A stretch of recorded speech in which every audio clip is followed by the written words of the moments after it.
There we go. There we go. What's going on, Facebook? What's going on, YouTube world, Facebook land? How's everybody doing? This is Wednesday, Pastor Poppin. Hopefully everybody's doing well. Hopefully everybody's doing okay. Once again, talk to me, as I can't see you, but you can see me. Talk to me. Let me know who's out there. Let me know who's tuning in virtually in this on this, I don't know, guess it was kind of raining, I think, kind of wet Tuesday. Cold Tuesday. It might be cold, so, but who's whether you're home, whether you're at work, whether you're home and at work at the same time, either way, hopefully you're enjoying this day. You might be out just chilling, or you're at home relaxing. Either way, come on in. It won't be before you long. I promise you this time. It should be no longer than 7 to 10 minutes. But talk back to me. Let me know who's there. How you doing, Sister Diana? How you doing, Sister Diana? Hopefully, you're good. Hopefully, we're all good.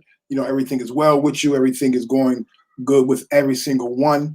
Amen. We just want to come in real quick and let you know what's happening here at the well. Just kind of keep you up to date with what we got going on. Real quick, encouraging message from myself, hopefully to you. Hopefully you're enjoying your week thus far, and enjoying all that we've had, on our social media on Monday and Tuesday. Starting on Sunday, hopefully you enjoyed our worship experience as we ended our sermon series Detours. As we ended Detours on Monday, we ended as well our growth class. Amen. Our growth class. How you doing, EP? We ended our growth class. And on yesterday, Reverend Bazemore came in, with the minutes with the minister. So hopefully you're enjoying everything that we have going on. And as I always say, hopefully we're not too much. Hopefully we're not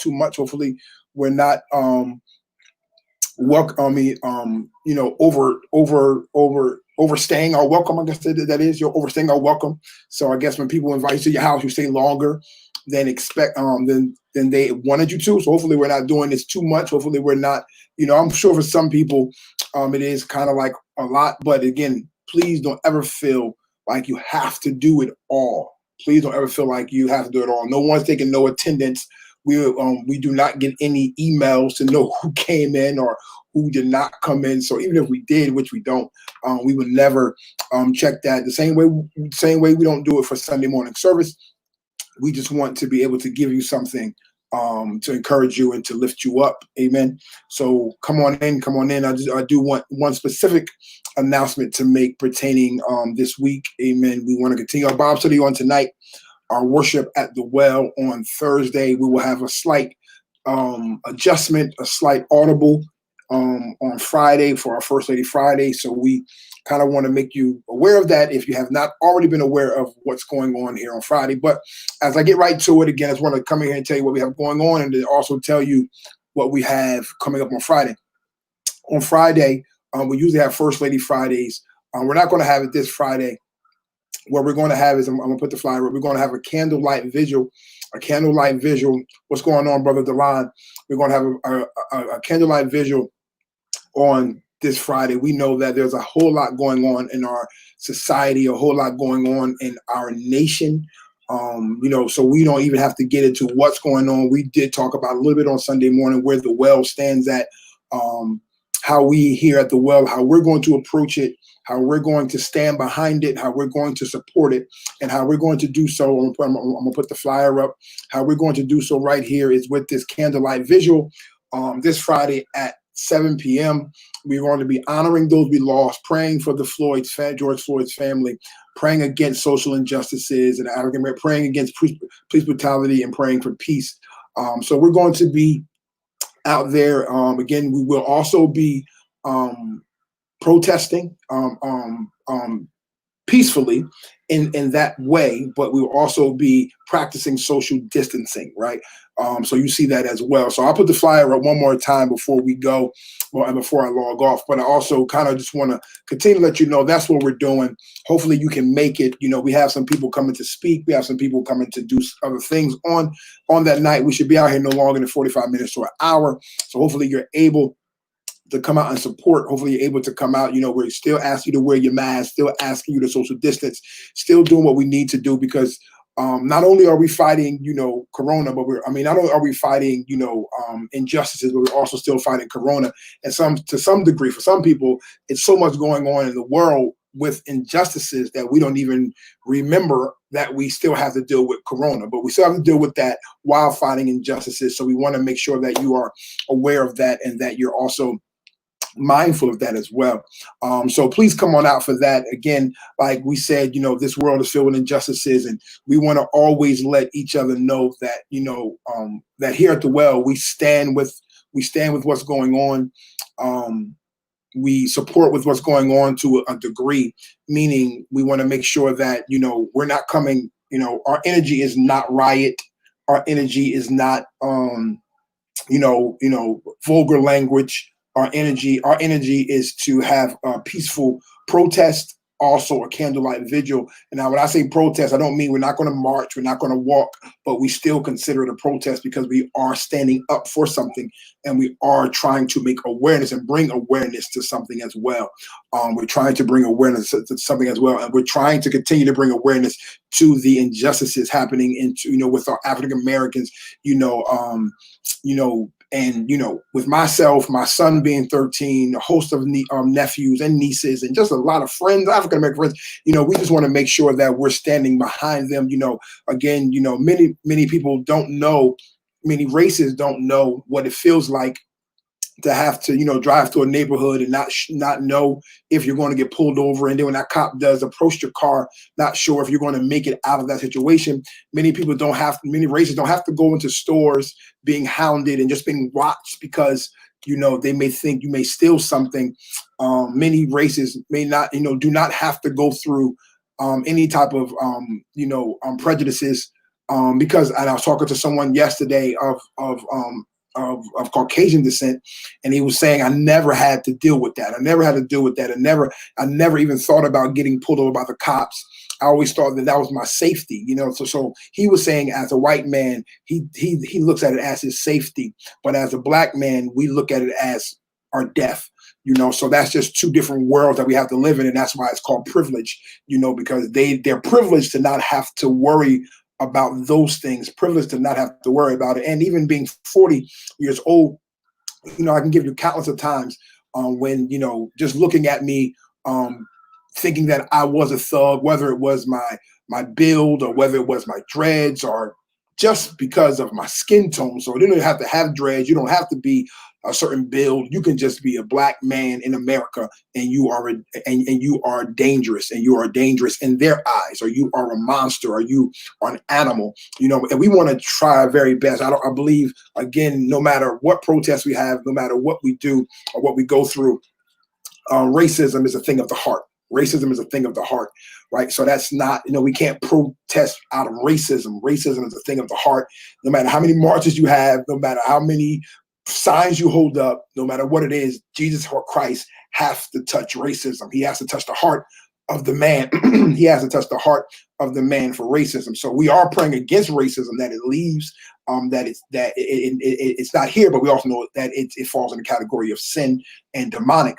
But at the same token in time, we want to make awareness to those individuals, right, that do the wrong things because of their racism, right? We want to make sure that they're held accountable. So we want to make sure that they're held accountable, because we can't do nothing about the racism. Again, I heard somebody say it. I said, so when we're in a store together and you look at me in a certain type of way, I really don't care what you think about me, because your thought about me, right? Your thought about me is not going to change me.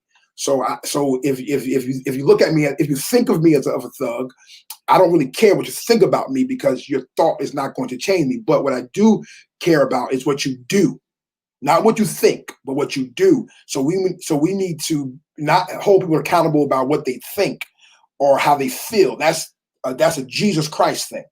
But we want to make sure that we put things into practice or in place when you act on what you feel, right? When you act on what you feel. I don't care. It's simple. The cops don't care if you think about speeding, right? And the cops don't care if you think about speeding. Think about speeding all you want to. I don't care. But when you begin to speed, then, then comes the law and the consequences, and the law and the consequences. So we want to make sure that we're putting that out there. Again, I posted on some of my social media pages today that the cops that was involved in George Floyd situation, the main cop, Chauvin, how to say his last name, his it got bumped up to the second degree, right? And the other three are now charged. So again, that's all we're asking for, right? We can't make that cop Chauvin, his racism go away. We cannot do that. We cannot do that, but when our voices are heard, when our social medias are busy, when we are protesting, when we are doing those things, then guess what? We can make sure that changes happen. Amen. So keep up the great work to every single person. Absolutely. Absolutely, brother Delon. Keep on having those conversations.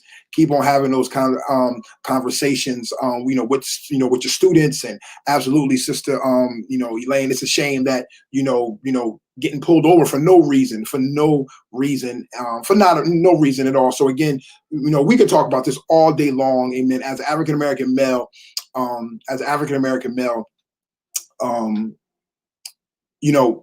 is just I can give you countless of stories, amen, in my 40 years of life, amen, of bring, where I lived at, where we moved to, just so many different things, even today, even right now. So it's just so many things that we just want to make sure that, my son, he had an experience, maybe 3-4 months ago, where he said, "Dad, wow, this world." I said, "Son, I've been trying to tell you for so long," but he had to experience it and being 13, he had to experience it. But anyway, so please come out to our vigil one more time. Here goes the visual for the vigil.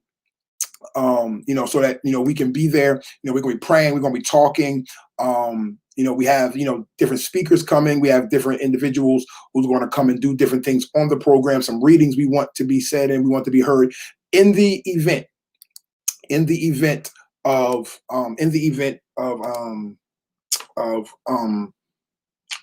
rain, we still going to adjust the very best way that we can.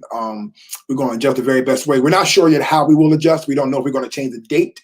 We don't know if we're going to move it to virtual. We'll kind of talk amongst certain selected people how we're going to, because we don't want people standing in the rain. Now, if it's drizzling or whatever the case may be, that's what a vigil is. That's what a protest is, to kind of like, still do it. We may have to cut it down. If it's coming down real hard, thunderstorm, we want to put nobody in that. But anyway, so just be looking out to any adjustment that need to be made. So absolutely, let's pray for all of our black men, and it's not just black men. I know that's a lot in the headlines.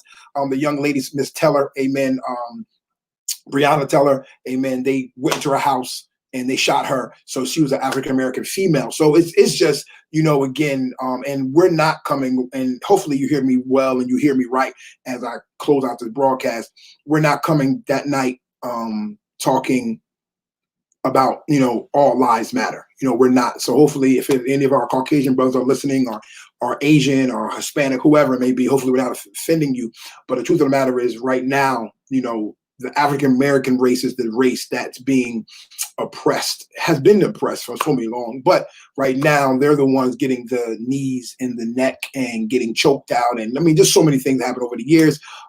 So we're really not really saying, we want to band together. Now, when that time comes, we will. We stand with them, any race that's being hunted down, and for many reasons. So the one thing I do want to encourage you, as I will say a little bit on Thursday, on Friday, is that, the America gets their images of us from the television,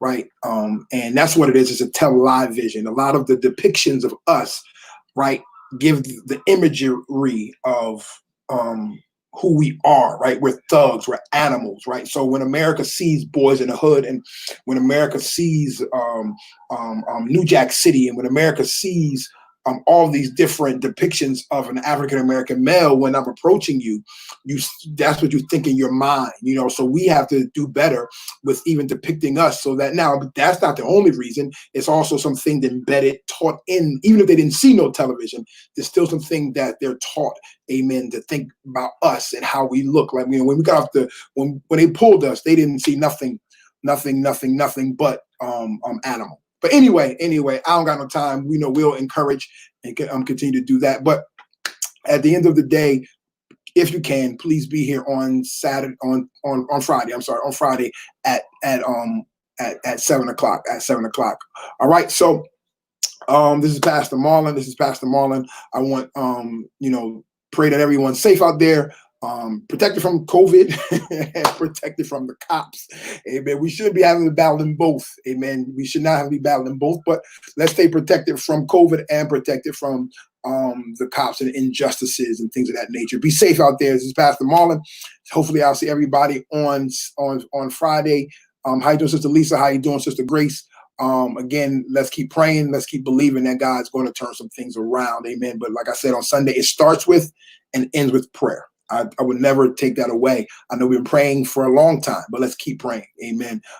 So it starts with and ends with prayer. So meet us here, amen, for our candlelight vigil on Friday night. All right.